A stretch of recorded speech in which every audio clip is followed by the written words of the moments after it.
Oh, hey Joe. Do you want to play some Frostgrave? Frostgrave, huh? Can I use my Space Marines? No, you need some like medieval fighters and wizards and stuff. I've also painted up these demons. Can we play something with those? Oof. I'm not sure if I have anything that matches. Ooh, how about we play some Necromunda? I've heard good things about that. Necromunda, huh? Sounds like a plan. All right, I'm gonna pick up a box, paint it up, and I'll see you in 3 weeks. Has this happened to you? Do you have a friend that's into a particular fandom or setting and has really awesome painted miniatures for it, but can't agree on a game to play together? Well, I've been working on a game called If Worlds Collide, and it's centered around letting you build your own factions, centered around the models you already own, or models that you want to kit bash and build your own story around. Over the past month, the community around this game has grown, and we now have over 50 factions made by players just like you.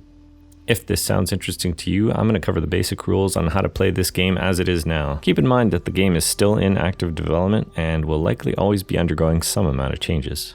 In order to play, we're going to need some factions first. The 2 pre-made factions for the system are a good reference point, but we're actually going to be using a different set of factions today, just to showcase some of the awesome stuff the community's been making. I found this faction by Peter to be interesting. It centers on the archetypal D&D adventuring party, with a simplified set of abilities to fit the game system better. Fighting against them will be the Deccan Automatons, which is a faction I made around some miniatures I sculpted in December of last year. You can pick these up on my mini factory with a link in the description, by the way. It's a great way to support the channel. Let's dive right in and start with deployment. This will depend on the scenario we pick. In the case of First Contact, we start by emerging within 6 steps of a portal. This scenario has some special rules in regards to portals. When you control one of them, you can use it to move between other controlled portals for free, giving a lot of mobility around parts of the battlefield. Alright, great. Both factions have finished deploying now. Let's start playing. The game is played in rounds, and each round has 3 phases. First up is the environment phase. With the guild being first on the scene, they get to draw the first environment effect. You can think of these as part of the faction's world bleeding through reality into the battlefield. Each faction comes with its own set of 6 effects that randomly change the way a round is played and generally affect both players. Looks like we rolled a 1, which means we enact the loot effect from the Adventurers Guild. Let's see, each player gets to choose a unit from their army, which gets a random buff. We also see that there's a tactic penalty listed under the effects this round. This only comes into effect if we choose to trigger a tactic and fail it. Let's move on to the logistics phase. This is where each faction gains the much needed activation points that will be used in carrying out unit movements, attacks, and abilities. A faction gains 2 points by default, and an additional number based on their leader's abilities. Great, now for the real action. We enter the order phase. Starting with the player with the lower amount of activation points, players can begin activating and ordering units around. The guild is up first, and they're going to go in strong. We expend an activation point and choose the Barbarian unit. In our environment effect, we chose the Barbarian to gain the loot buff, and they got the Boots of Speed. Because of this, the Barbarian gets +3 movement, as well as the extra movement on the first round given by the Scout Ahead ability from our Ranger leader. This puts the Barbarian at a whopping 14 steps of movement. The Barbarian is basically going to look to close the gap to the enemy lines while maintaining cover here. Once his activation is done, it's up to the Deccans. These are more of a ranged focus faction, and you can see that they have a lot more units which are lower cost. Instead of activating a single unit, you can actually activate multiple units for 1 activation point under some conditions. First, the units need to be within base contact at the start, as well as the end of the activation. Second, they have to share a training type. Now, units can have 1 of 6 training types. All the drones in my case have the infantry type, so they can all activate together. There's some special rules and exceptions to get around the training type restriction, but we'll get to those later. Right. Now that we've chosen to activate this group of units, we're going to move them within line of sight and make a ranged attack. Looking at the stat sheet of the drones, they have a disintegrator, which requires a Knack 5 roll to hit. Each disintegrator has 4 attacks, so we're going to be rolling quite a few dice here. 20 to be precise. Now before rolling, I need to pick a target. I can choose multiple targets if I want, but I have to make this decision before I roll the dice. For ranged weapons, we can choose anyone in line of sight of the unit at any distance away. For simplicity, we're just going to choose all the attacks to go into the Warlock unit. It looks like we also have an ability bonus applying here. Because we are activating this group as a formation of 5 or more units, we get a +1 bonus to knack rolls because of this ability. So now we only actually need a 4 to score hits. Let's do this. Looks like we have 10 successful hits out of 20. Not bad. Let's figure out how much damage we inflict. The formula is pretty straightforward here. We take the weapon damage and subtract the target's defense value from it, in this case 2, to get to 1 damage per shot. Therefore, the Warlock takes 10 points of damage from all the attacks, bringing them down to only 4 hit points. Ouch.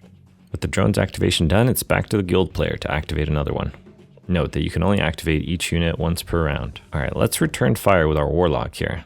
Remember how I said you need to have the same training type to activate units together in a formation? I lied.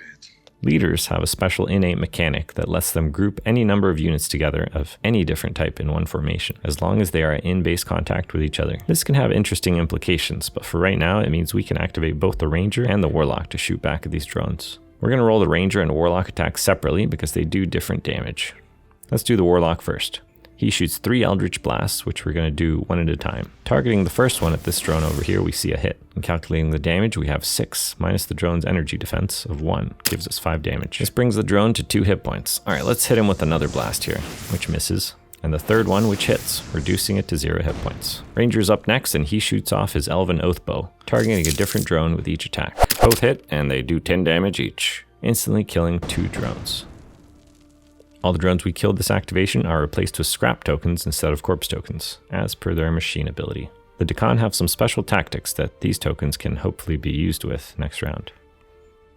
With that activation done, let's move back to our Dakan player. They're going to move in with the 2 Rippers here and engage the Barbarian in melee. Melee combat works in a similar way to ranged, the main difference being targets need to be adjacent or in base contact. The Rippers additionally have an ability that lets them inflict 2 extra damage when moving at least 6 steps, which applies here. Okay, 3 attacks, each at 5 damage. Let's roll the dice and see what we get. 2 attacks hit, and our formula gets a bit more complicated here, since you will notice the Ripper attacks are marked as bypassing reactive defenses. The way these types work in If Worlds Collide is perhaps a bit different. When your unit has all their types bypassed by weapons, or some combination of abilities, tactics, or environment effects, they suffer from critical hits, which double incoming damage from attacks. This is calculated after all other bonuses, so let's add those in first. The 2 damage from charging is applied for 7 damage, and then doubled we get 14 damage per hit, and score a total of 24 damage on the Barbarian, bringing them down to 8 hit points. That ends the Ripper's activation, and the guild is up next. Before activating, the sneaky rogue is going to try and use the sprint tactic. We need to hit a knack roll of 3 to get it, but we failed the roll. Remember that environment effect tactic penalty from earlier? This applies whenever we fail to meet a tactic knack roll. In this case, the rogue takes 4 damage and does not get the benefit of the tactic. Wounded mostly in pride, the rogue still double moves to the secondary objective and ends its activation there. This gives the guild player access to an additional portal, which gives them some interesting movement options next round. Finally, the Dakan Overseer is simply going to pass the turn, saving on activation points as there are no targets easily in reach this round. New round, and time to draw a new environment effect. The effects always alternate between players, so this should give us a chance to glimpse into what the Dakan universe is like. We rolled a 4, which means we get the irradiated sunlight effect. This reduces all defense values by 1 this round, and tactic failures result in the player losing 1 activation point. After gaining activation points for the round, it looks like the guild player is up first once again, since they have less activation points to work with. This Barbarian's itching for a fight here, and they are going to take advantage of the health potion tactic to gain some lost hit points, which they succeed the knack roll for. Alright, the Barbarian's going to now be retaliating against these Rippers by swinging his knack 3 Great Axe. 1 attack misses, but the second hits, resulting in 12 damage against the Ripper. Keep in mind, units have 1 less defense this round, so the unit takes the full 12 damage and dies. This triggers several abilities on the unit, which means we can immediately move 2 steps towards another hostile target, as well as make an additional attack with Killing Spree, killing the second Ripper outright. Now, normally if a unit is threatened by melee enemies, it is only able to either move or attack that activation, but not both. However, since the Barbarian no longer has any enemy units threatening it in melee range, it can now take its full movement after attacking, closing the gaps to the drones here. That ends its activation. Alright, let's activate the drones here once again to see if we can take this Barbarian down once and for all. They're going to be using the tactic called Reconstitute. This needs a knack 4 to succeed, and to make extra sure that they nail it, the Dakan player is going to spend 2 activation points to give a +2 bonus to the roll. Successful, this lets them bring a new drone online from an adjacent scrap token.